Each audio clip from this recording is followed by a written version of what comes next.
desconecten de las redes sociales y disfruten de la clase. Hola, bienvenidos a un nuevo vídeo de Profer Online. En un vídeo anterior, en química orgánica, vimos una introducción del grupo ácido y vimos la importancia de que su acidez cambia que una molécula sea soluble o no soluble en agua.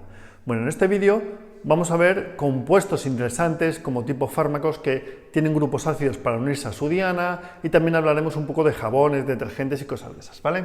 Bueno, en los fármacos que tienen grupos ácidos hay miles y miles de fármacos. Por ejemplo, los AINE, acordaros en el vídeo anterior que dije que bloqueaba una enzima que era la ciclooxigenasa que transformaba el ácido araquidónico en los mediadores de la inflamación, ¿vale? El ácido araquidónico que tenía, pues bueno, esta estructura. La pinto rápidamente, ¿vale? Bueno, por aquí. Vale, 2, 3, 4, 5. Creo que está bien pintada. Bien, pues los AINE, antiinflamatorios no esteroidicos, tipo aspirina, ibuprofeno, naproxeno, indometacina, etcétera, pues se caracterizan porque inhiben una enzima que es la COX, porque tiene un grupo ácido igual. Un grupo ácido que, en el caso de la aspirina, en el caso del ibuprofeno, en el caso del naproxeno, bueno, pues de forma ionizada, igual que el ácido araquidónico que sustituyen, se unen por un enlace iónico reforzado por puentes de hidrógeno a una arginina. Quiero recordar que la arginina 120, entonces ahí lo tenéis. ¿Qué más fármacos? Pues que hay infinitos.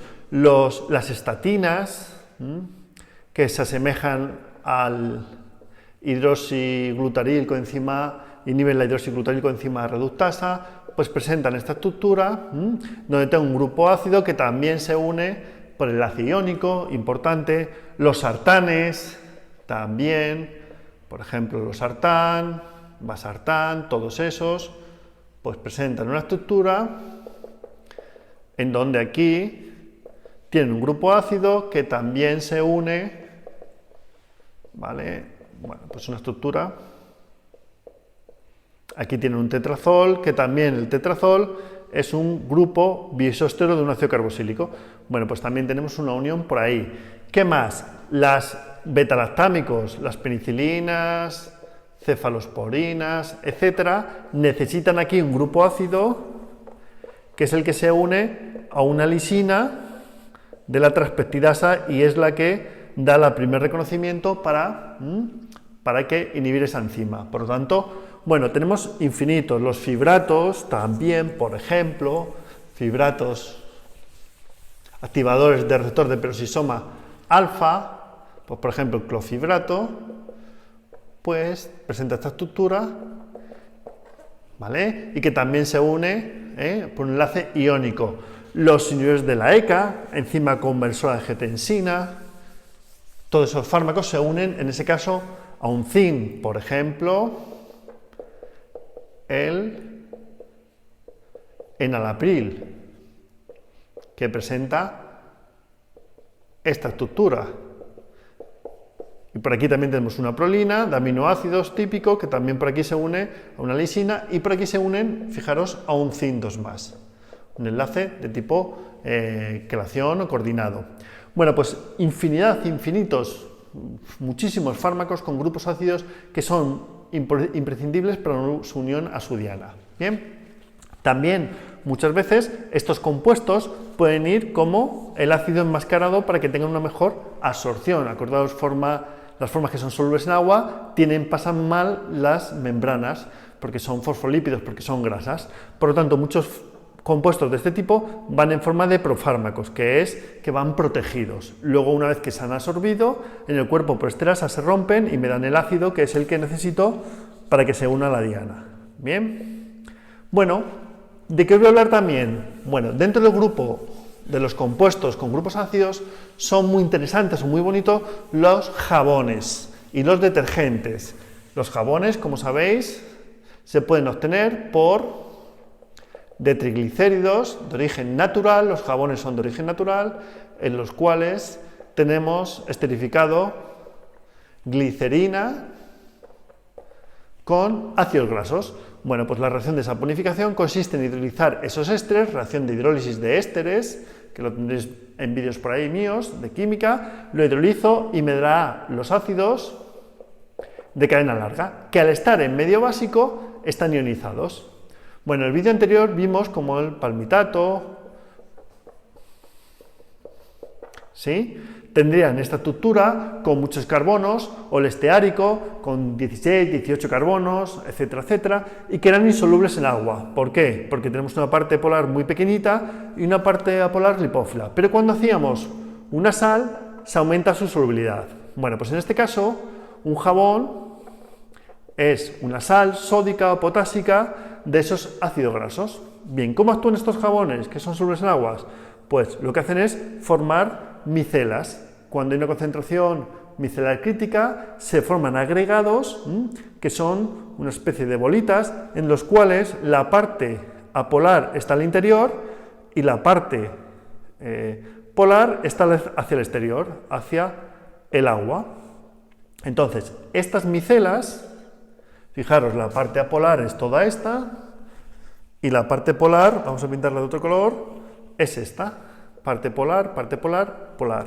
Y entonces forman micelas. ¿Y cómo actúan los jabones? Pues bueno, los jabones actúan de la siguiente forma, y es que cuando se encuentran con algo graso, en los tejidos o donde sea, la grasa se va rompiendo la estructura de la grasa y se va metiendo en la zona, aquí, en la zona lipófila polar. Y como tengo dos zonas, por un lado los jabones solubilizan la grasa y por otro lado se solubilizan en agua de esta manera, ¿de acuerdo? Y así actúan los jabones que son de origen natural con normalmente estos ácidos grasos, por ejemplo esteárico, palmítico, etcétera. Bien, ¿qué problema tienen estos jabones? Tienen un problema, y es que cuando el agua es muy dura, un agua muy dura, la dureza del agua, hay una volumetría muy típica para medir la dureza del agua, en algunas prácticas, que es la medida de los iones calcio y magnesio.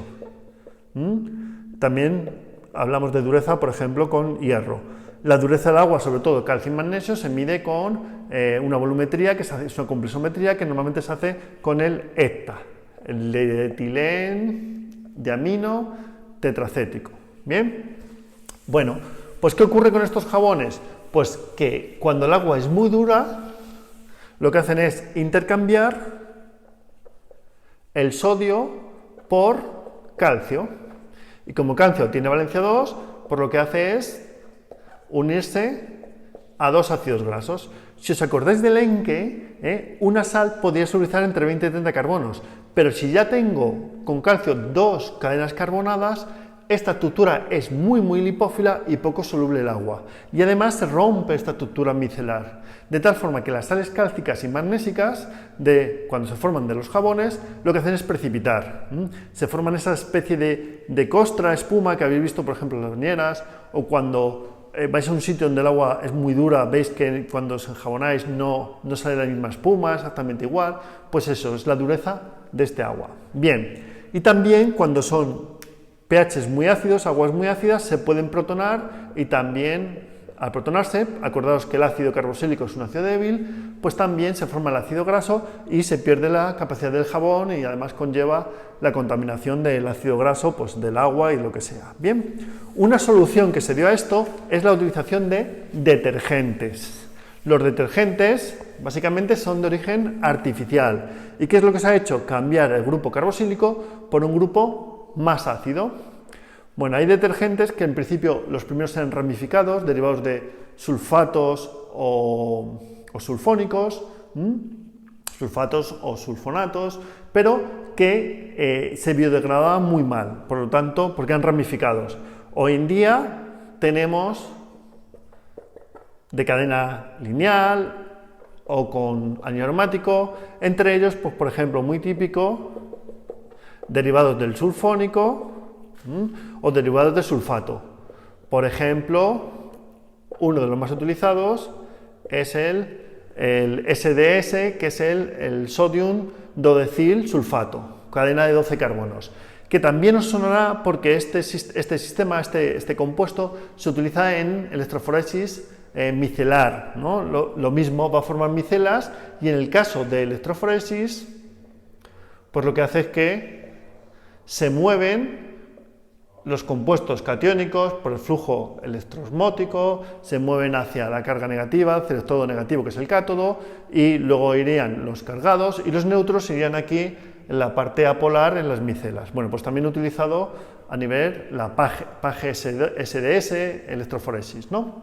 Bien, en este caso los detergentes, además, tienen dos ventajas con respecto a los jabones. Y una es que, aunque tengamos aguas duras, se pueden utilizar, porque el cambio de sodio o potasio por calcio hace que los compuestos con sulfatos o sulfónicos o sulfonatos son sales más solubles en agua. Por la estructura que tienen, mantienen la estructura micelar y por lo tanto siguen actuando como detergentes. Son más solubles que en los jabones. Y el otro problema que tenían los jabones es que en medios ácidos se protonaban, ¿sí?, y precipitaban porque se hacían insolubles. En el caso de los derivados de ácido sulfónico, como son más ácidos, acordaos que tienen menor pKa, pues tienen que ser aguas muy ácidas para que se protonen, es decir, les cuesta más protonarse, por lo tanto van a estar más veces ionizados. Por lo tanto, los detergentes en algunos casos son mejores que los jabones, sobre todo cuando tenemos aguas muy duras o cuando tenemos pHs muy ácidos en el agua, ¿vale?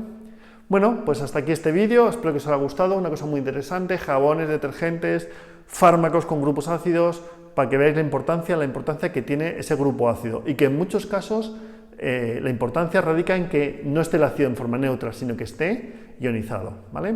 Muchas gracias por estar ahí.